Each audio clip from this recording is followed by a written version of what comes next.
साहेब काय सांगाल, पाठीमागच्या वर्षी देखील आपण जिल्हा परिषद लढवते, यावर्षी देखील पुन्हा एकदा उमेदवारी अर्ज दाखल केला आहे, काय पहिली प्रतिक्रिया असणार?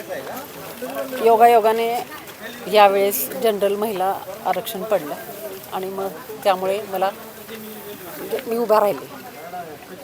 काय सांगाल वहिनी साहेब, आता उमेदवारी अर्ज दाखल केला आहे, नेमकं कुठून आपण उमेदवारी अर्ज दाखल केला आहे, कुठल्या पक्षातून? उमेदवारी अर्ज शरदचंद्रजी पवार, विजयसिंह मोहिते पाटील, आदरणीय अजितदादा पवार आणि आपले लाडके खासदार धैर्यशील मोहिते पाटील यांच्या आदेशानुसार तुतारी आणि घड्याळ हे 2 अर्ज भरले.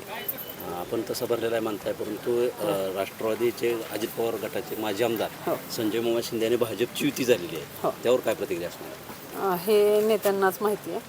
आम्हाला जो आदेश आला त्याचं आम्ही पालन केलं. तुमच्यासमोर कुणाचं आव्हान असणार आहे, नेमकं काय सांगाल? 27 तारखेपर्यंत तर काही सांगता येणार नाही.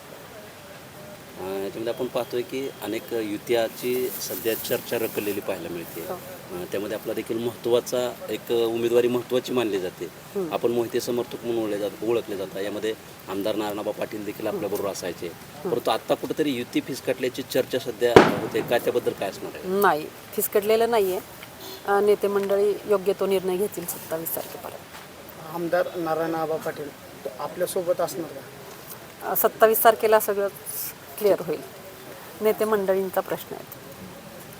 धन्यवाद. थँक्यू.